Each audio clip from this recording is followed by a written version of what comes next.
On va patienter encore quelques petits instants avant de commencer le webinaire pour, s'assurer que tout le monde ait eu le temps de venir, dans le webinaire. Donc on va juste patienter quelques instants, quelques minutes. Pour, ceux qui sont déjà présents, vous pouvez, dans le chat, poser vos questions, pendant la présentation.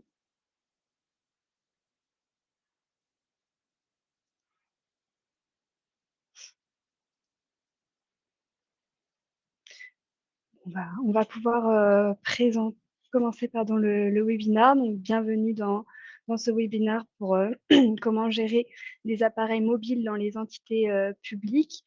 Bienvenue dans ce webinaire. Donc il va durer, environ 30 minutes pour la présentation et puis après on passera à une partie, questions-réponses. Donc vous pouvez, comme mentionné précédemment, à tout moment poser vos questions directement dans le chat. On y répondra à la fin de la présentation. Avant de commencer, pour me représenter, donc je suis Faustine Badier, je suis, chargée d'affaires chez TinyMDM. Donc, comment va se dérouler ce webinaire? Donc, on va d'abord aborder la présence des appareils mobiles dans le secteur public, les risques qui sont liés à ce type, d'appareil à l'utilisation de ce type d'appareil, comment optimiser la gestion de votre flotte mobile et enfin, on abordera la question de comment acquérir les licences TinyMDM. Donc pour commencer ce webinaire, je vous propose de participer à un petit quiz. Donc, la question est: quel est l'intérêt d'un MDM? Donc je vous laisse quelques secondes, pour répondre à ce quiz. Vous avez plusieurs, réponses, possibles.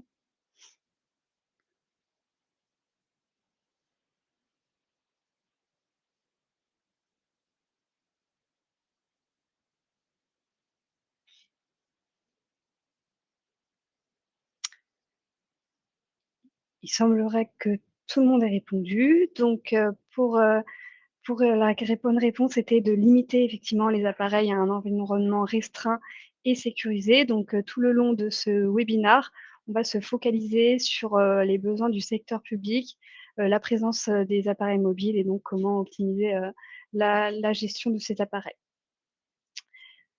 Donc déjà, pour faire un petit focus sur le secteur public, donc au niveau de la présence des appareils mobiles, donc la digitalisation pardon, du secteur public, passe inévitablement par le déploiement d'appareils mobiles à destination des employés.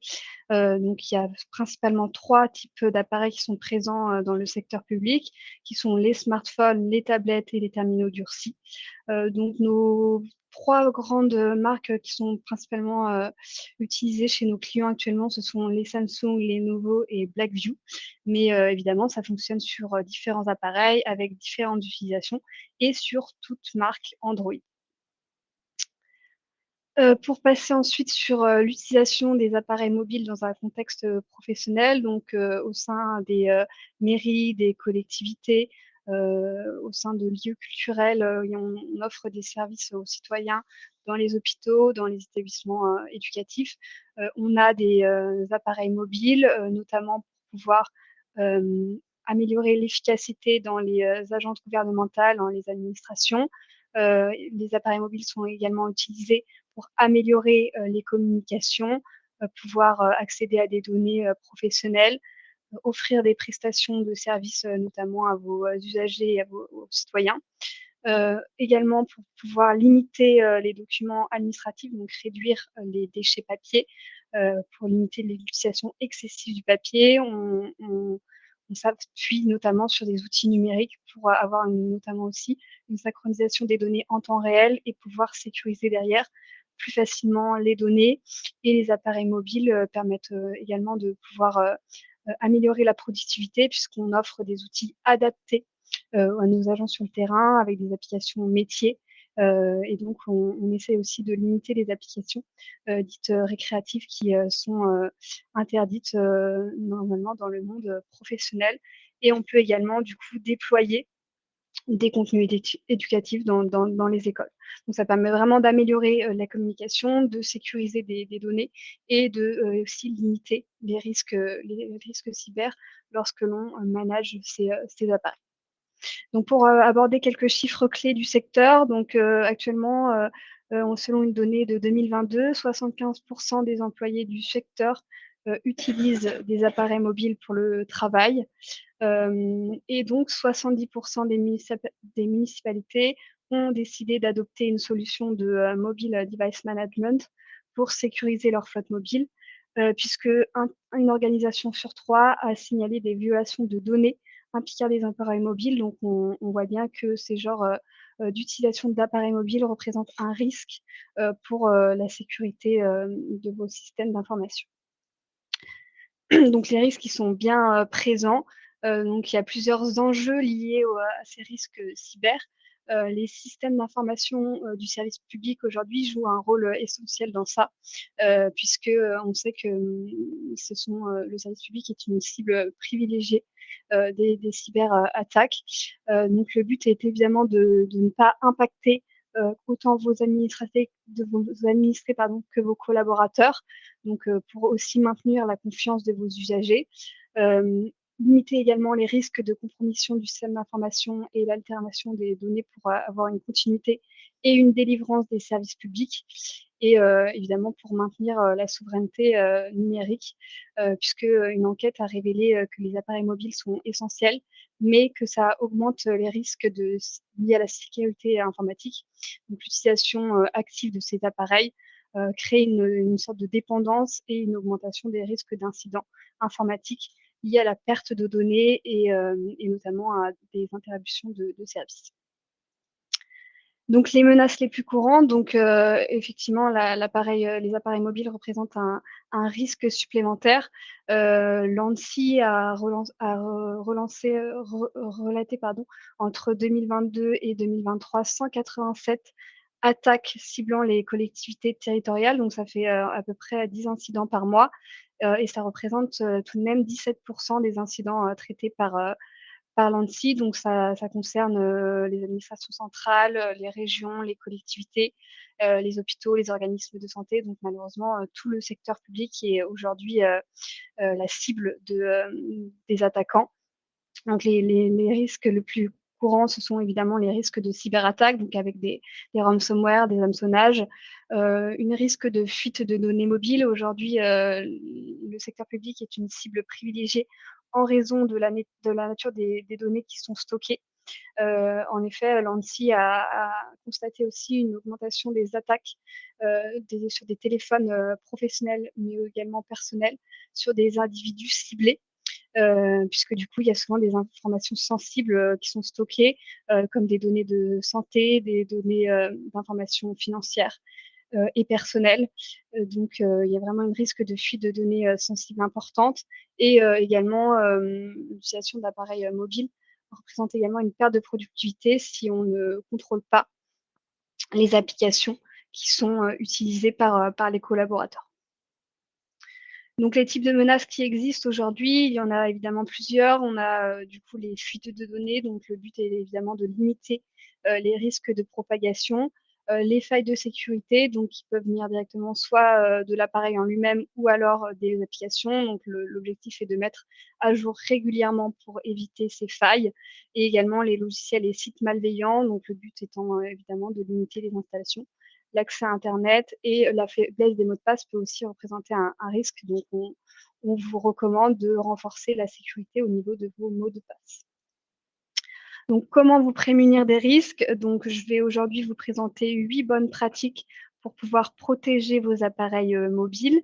La première étant de pratiquer la politique du Bring Your Own Device, donc pour les appareils personnels qui sont utilisés, au moins de pouvoir protéger les données professionnelles, donc avec un profil type BIOD.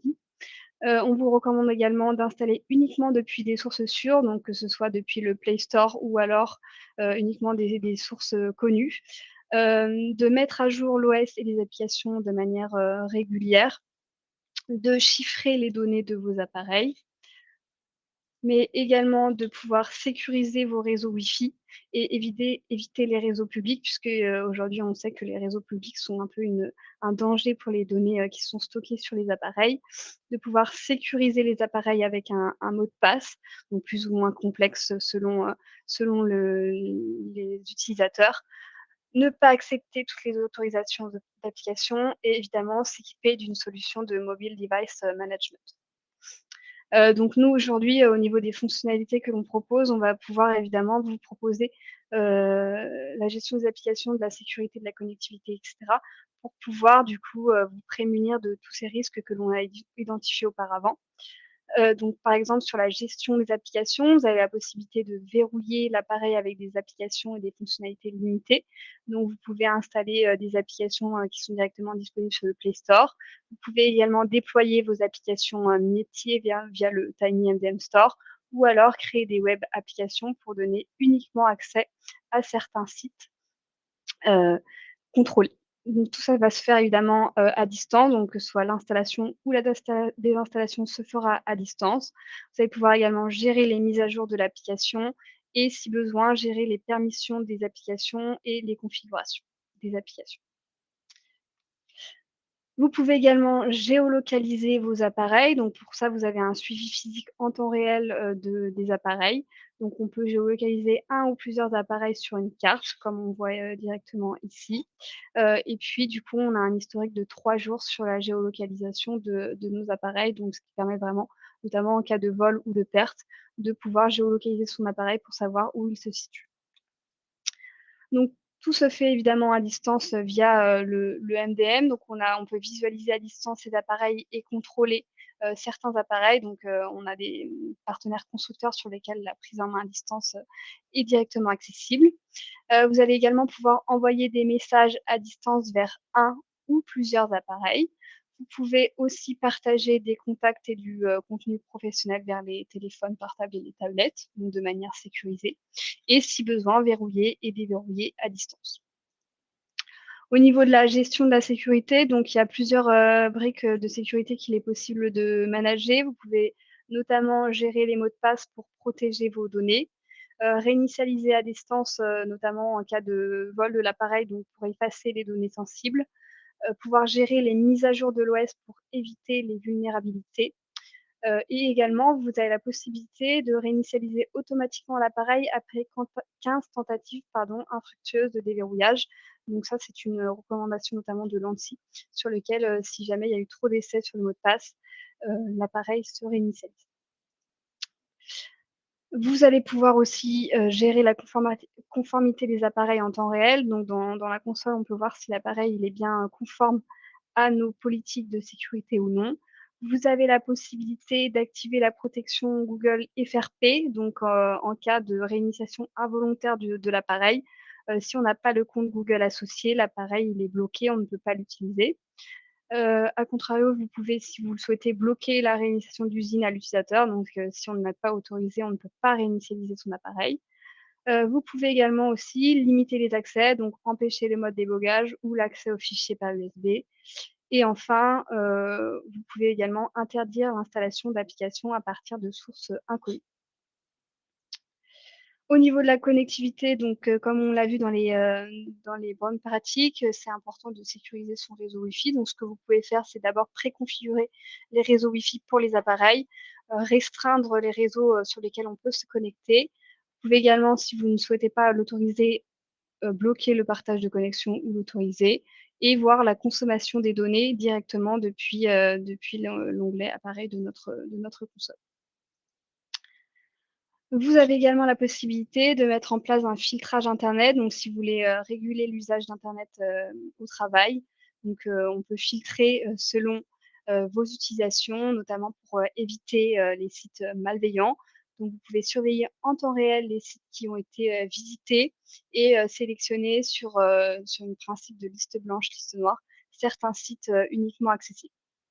Donc au niveau des fonctionnalités, là, je vous ai présenté quelques fonctionnalités. Si évidemment vous voulez aller un peu plus loin dans les fonctionnalités, il sera possible d'organiser par la suite une démonstration pour qu'on puisse, s'adapter notamment à vos besoins et vos problématiques. Donc pour optimiser la gestion des l'utilisation des appareils mobiles, donc on vous recommande d'utiliser un logiciel de gestion des appareils mobiles, donc pour le déploiement, la sécurisation et l'administration. Ça vous permettra notamment de pouvoir sécuriser vos données mobiles, d'améliorer la mobilité de vos agents, réduire les actions de support, centraliser la gestion de vos appareils et améliorer la productivité puisque avec une solution de mobile device management, vous allez pouvoir notamment garantir l'authentification de l'utilisateur vers son terminal mobile, gérer les déploiements, garantir la sécurité, donc la conformité et également éviter les contournements et les utilisations qui ne sont pas autorisées. Et vous pouvez activer à distance certaines fonctionnalités de sécurité. Donc les modes de gestion qui sont, disponibles, on en a 4, donc qui vont être, différentes selon les modes d'utilisation que vous souhaitez avoir. Donc si vous êtes uniquement sur une utilisation professionnelle uniquement, vous avez la possibilité soit d'utiliser le mode Kobo, donc le mode 100 managé, donc sur un appareil qui appartient à l'entreprise, mais où vous gérez toutes les configurations et les applications disponibles pour l'utilisateur mais de son côté, l'utilisateur a quand même quelques libertés d'utilisation. Il peut se rendre dans les paramètres et changer certains paramètres. Si on veut être sur un mode beaucoup plus restrictif, donc on va être sur le mode COSU, donc le mode kiosque, sur lequel du coup l'utilisateur ne voit que les applications installées sur son appareil. Et on peut également, si on le souhaite, bloquer l'accès aux paramètres. Donc l'utilisateur, il est vraiment restreint à une utilisation précise. Si l'utilisation personnelle est autorisée, à contrario, vous avez 2 possibilités.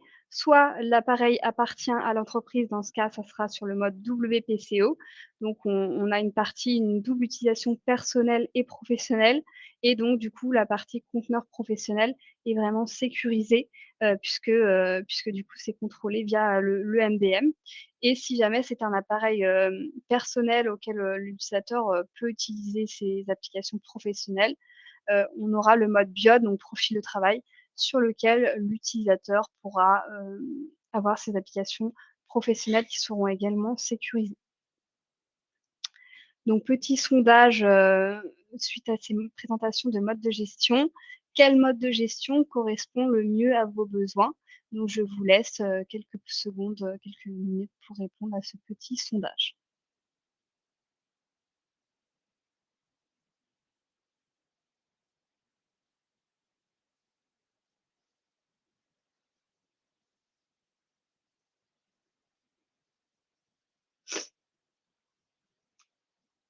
Donc il semblerait que à peu près tout le monde ait répondu au sondage. Donc en fait, dans des enquêtes qui ont été, réalisées pour information, 80 des agences gouvernementales ont mis en place une politique BIOD. Après, le mode de gestion, c'est vous qui choisissez ce que vous préférez.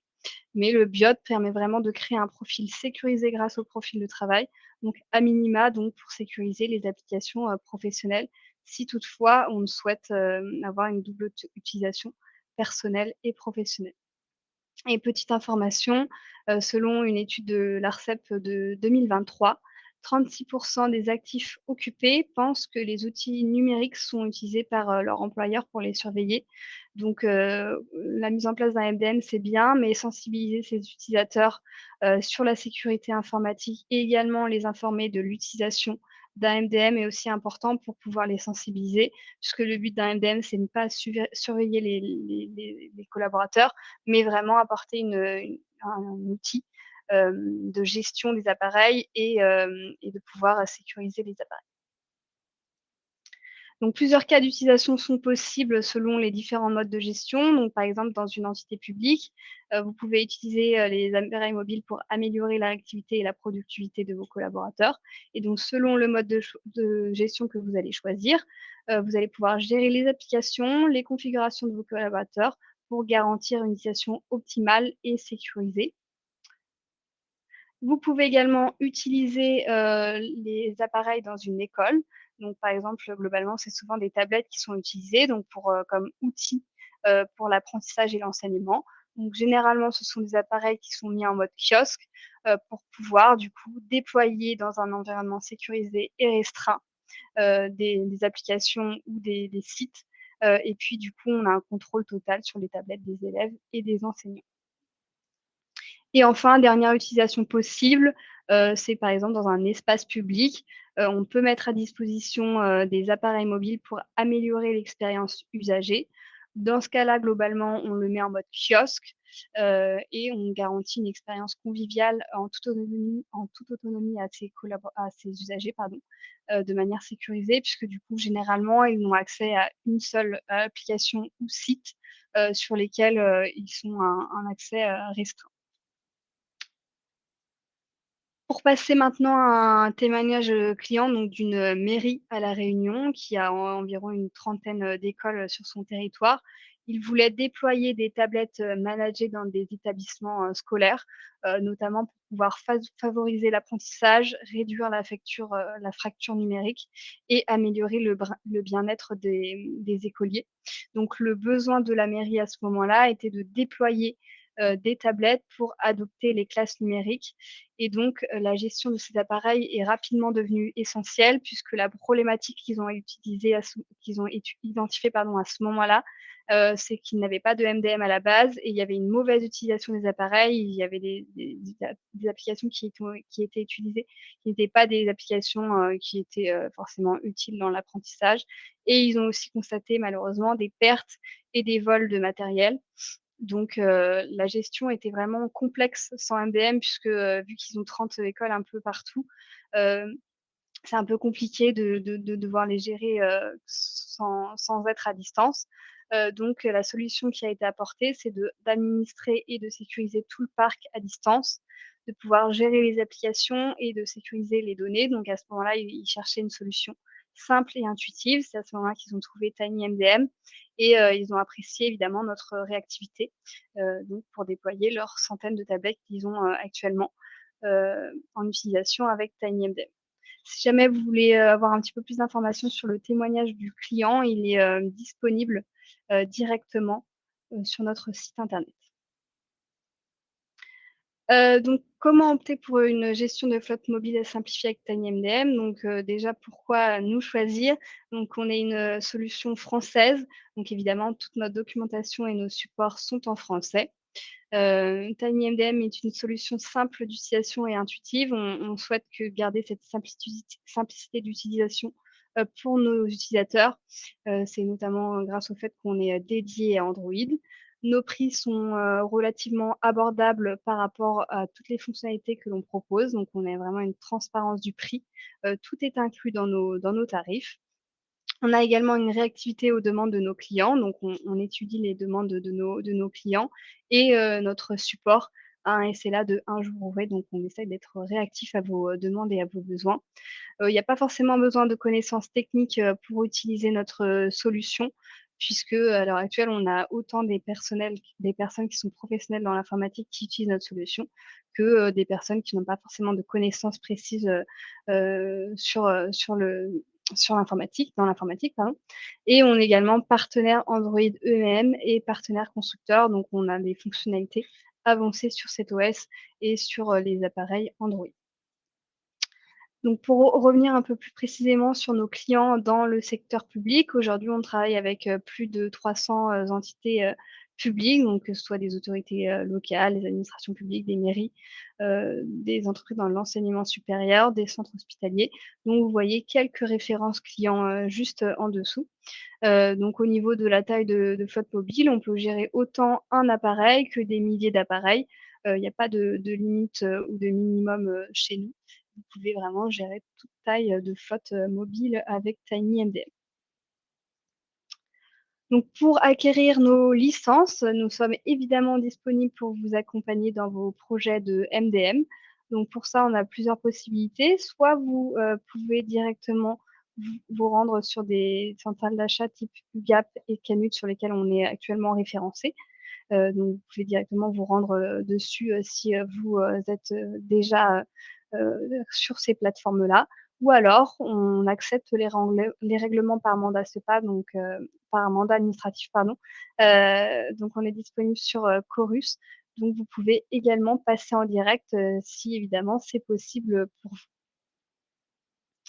Donc juste pour revenir sur nos tarifs, donc déjà, toutes nos fonctionnalités. Vous pouvez, les tester avant de vous engager avec nous puisqu'on vous offre une période d'essai de 30 jours sur lequel vous pouvez tester toutes, nos fonctionnalités, donc de manière gratuite et on est évidemment disponible pour vous accompagner, dans votre projet. Donc, on peut par exemple organiser une démonstration, ça vous donne, accès à l'ensemble de nos fonctionnalités et vous avez également accès au support technique et après au niveau de nos engagements, vous pouvez soit abonner de manière annuelle ou de manière mensuelle. Dans tous les cas, il n'y a pas de frais cachés chez nous, tout est inclus dans nos tarifs et vous avez accès à toutes nos fonctionnalités et au support. Au niveau des tarifs, si vous avez besoin d'un devis, vous pouvez soit vous adresser directement à l'UGAP ou à la CAMUT ou alors, directement nous demander en direct. Donc pour conclure ce webinaire, donc, le MDM va vous permettre d'augmenter la productivité de vos agents au quotidien, de sécuriser les données sensibles et les terminaux mobiles, et également de faciliter la communication entre l'équipe informatique et les agents sur le terrain, pour pouvoir notamment réduire les temps d'inactivité, qui peuvent être liés aux dysfonctionnements ou aux mises à jour qui ne sont pas, effectuées lorsque, on n'a pas de solution, de MDM. Eh bien, tout d'abord, je vous remercie pour votre, attention et donc, on va pouvoir maintenant, répondre, à vos questions, si vous avez des questions. Alors, je vais regarder les questions.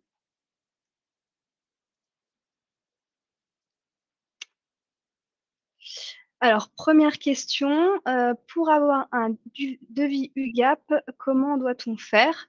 Et bien, pour avoir un devis UGAP, soit vous demandez directement à vos interlocuteurs, UGAP, c'est le plus simple, comme ça, nous, on reçoit la demande et puis on envoie le devis à l'UGAP qui vous le transmettra donc sur un délai de quelques jours. Autre question, est-ce que vous êtes habitué aux problématiques des écoles, type élèves qui vont sur internet sans restriction pendant les cours? Effectivement, on est habitué aux problématiques, de classe, numérique. On a plusieurs, clients qui ont ce fonctionnement, actuellement.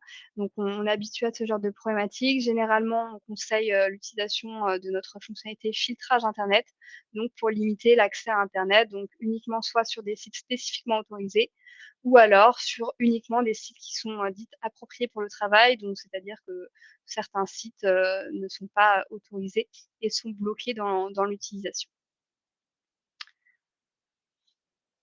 Autre question, vous avez parlé de la géolocalisation. Est-ce que c'est une fonctionnalité obligatoire sur tous les modes de gestion? Alors, non, les la géolocalisation déjà, c'est vous qui la gérez, donc soit vous pouvez l'autoriser, soit vous pouvez, l'interdire. C'est vous qui choisissez, et de toute façon, elle n'est autorisée que pour certains modes de gestion, donc que sur le mode 100 managé et le mode kiosque. Sinon sur les autres modes de gestion, étant donné qu'il y a une utilisation aussi personnelle, pour des raisons de vie privée et cetera, on n'a pas accès à la géolocalisation de l'appareil. Et d'ailleurs, au niveau de la géolocalisation, l'utilisateur est informé qu'on géolocalise son appareil et on vous invite grandement à aussi informer vos utilisateurs que vous pouvez géolocaliser, leurs appareils. Autre question, je travaille dans une mairie et nous souhaitons mettre en place des tablettes à l'accueil de la mairie pour accompagner les arrivants. Quel mode de gestion est le plus approprié? On ne veut pas qu'ils puissent tout faire sur les tablettes. Alors effectivement, ça c'est, une utilisation dans un espace public, donc pour ça, on vous recommande, plutôt d'utiliser le mode kiosque, sur un mode très restreint, donc qui s'appelle chez nous le mode kiosque classique. Donc on bloque l'accès aux paramètres et si jamais vous utilisez qu'une application ou qu'un site internet, on vous recommande d'utiliser sur vraiment une utilisation précise, pour, limiter, les utilisations et être sur un mode vraiment très restreint, pour que ça soit aussi sécurisé pour les, usagers. Je ne vois pas d'autres questions. Si vous avez d'autres questions, n'hésitez pas à les poser sur le chat. Sinon, nous, on reste, disponibles si vous avez toutefois des questions qui vous viennent par la suite ou que vous souhaitez, nous demander un devis, vous avez des questions un petit peu plus précises, donc on est disponible sur l'adresse mail, que vous voyez ici, donc à sales@tinymdm.fr ou par téléphone directement. Donc vous n'hésitez pas à nous, contacter. Bah, écoutez, je ne vois pas d'autres questions, donc je pense qu'on va pouvoir, terminer ce webinar. N'hésitez pas à revenir vers nous. Le replay pardon, sera disponible également pour pouvoir reconsulter ce webinar ou le voir si jamais on n'a pas pu le voir. Je vous remercie pour votre attention et je vous dis, à très bientôt.